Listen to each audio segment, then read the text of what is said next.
पर इस वक्त देश भर में राजनीति गरमाई हुई है। अलग अलग पार्टी के पॉलिटिकल लीडर मेरे साथ में जुड़ेंगे इस पर बात करने के लिए, लेकिन उससे पहले दो खास मेहमान मेरे साथ में जुड़े हुए हैं जो बीजेपी के सांसद हैं सुधांशु त्रिवेदी के तौर पर, और साथ ही साथ कांग्रेस के वरिष्ठ नेता राशिद अल्वी भी मेरे साथ में जुड़े हुए हैं। आप दोनों का इंडिया न्यूज पर स्वागत। सबसे पहले सुधांशु त्रिवेदी जी, मैं आप ही से सवाल करना चाहूंगी, पश्चिम बंगाल में वक्फ का इतना विरोध आखिर क्यों हो रहा है, और ये हिंसा जो थमने का नाम नहीं ले रही, इलाज इसका क्या है? केंद्र सरकार ने समस्त संवैधानिक प्रक्रियाओं को विधिवत पूर्ण करने के बाद यह कानून बनाया है। यदि कोई भी राज्य सरकार ये कहती है कि वो केंद्र के कानून को नहीं मानेगी, तो आज बाबा साहब अंबेडकर की जन्म जयंती पर मैं कहना चाहूंगा कि बाबा साहब के संविधान का खुलेआम अपमान है। क्योंकि 73वें और 74वें संविधान संशोधन के बाद भारत में 3 स्टेट की स्तर की सरकारें हैं, केंद्र, राज्य और जिला। तीनों की शक्तियां निर्धारित हैं। कोई जिला पंचायत अपने राज्य की विधानसभा के कानून को मानने से मना नहीं कर सकती। उसी प्रकार कोई राज्य सरकार केंद्र के कानून को मानने से मना नहीं कर सकती। यदि कोई ये कहता है तो इसका मतलब वो संविधान का सीधे अपमान कर रहा है, और ऐसे लोगों के हाथ में रहने से संविधान खतरे में है। और इतना ही नहीं, आज तो झारखंड के एक मंत्री ये भी बोल दिए कि उनके लिए तो शरिया संविधान से ऊपर है। तो हमें तो जवाब चाहिए इंडी गठबंधन के लोगों से।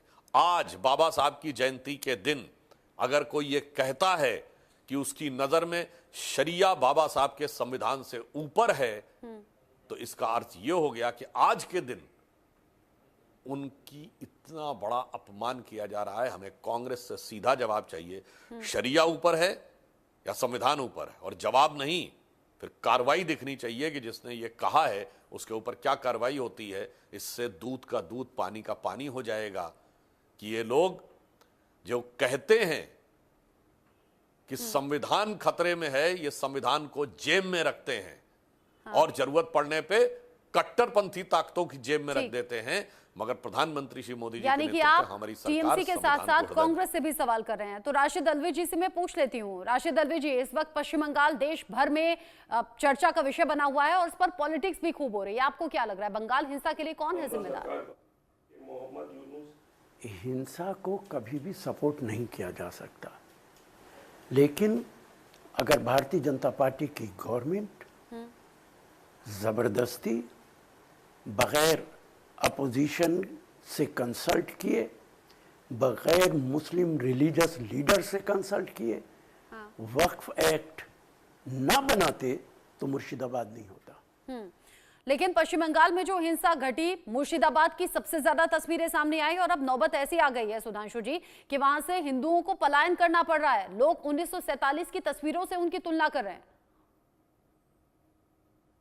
पश्चिम बंगाल में जो हिंसा का दुर्दांत तांडव दिखाई पड़ रहा है वो बहुत दुखद है। इसके बाद भी तृणमूल कांग्रेस की सरकार उपद्रवियों पर कोई कार्रवाई नहीं कर पा रही है।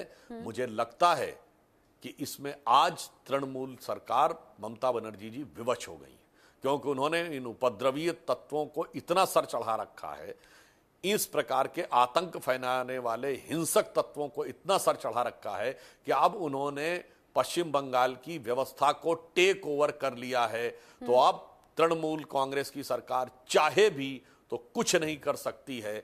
इसलिए इस सरकार का रहना अब पश्चिम बंगाल के शांति प्रिय लोगों के लिए और हिंदू समाज के लोगों के लिए एक अभिशाप के समान हो गया। हिंदुओं के लिए अभिशाप आपने बता दिया। राशिद अल्वी जी, बीजेपी बार बार यह आरोप लगा रही है, कह रही है कि वक्फ तो बहाना है, वक्फ विरोध के बहाने बंगाल में हिंदुओं को निशाना बनाया जा रहा है। इस पर आप क्या कहेंगे, और कांग्रेस का स्टैंड क्या है इस पर? बिल्कुल गलत है। ये मसला हिंदू मुस्लिम है ही नहीं। ये तो भारतीय जनता पार्टी की आदत है कि हर मसले को वो हिंदू मुस्लिम का रंग दे देती है। जो कुछ हिंदुस्तान भर में प्रोटेस्ट हो रहा है वो भारत सरकार के खिलाफ है, हिंदुओं के खिलाफ नहीं है। किसान 2 साल तक सड़कों पर बैठा रहा था, क्या वो हिंदुओं के खिलाफ था? भारत सरकार के खिलाफ था। वक्फ एक्ट से किसी हिंदू कम्युनिटी का कोई वास्ता ही नहीं है, तो हिंदू मुस्लिम सवाल कहां से आ जाएगा?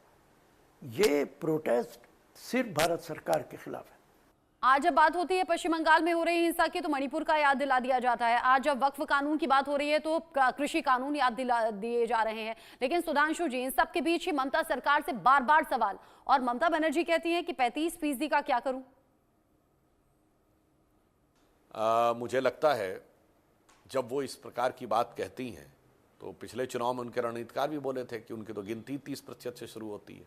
हाँ। मेरा मानना है 30% जनसंख्या हो या 40% हो, आप किस प्रकार से उसे राष्ट्र की मुख्य धारा में लाने का प्रयास कर सकते हैं, यह प्रयास होना चाहिए, ना कि राष्ट्र की धारा को ध्वस्त करने का प्रयास।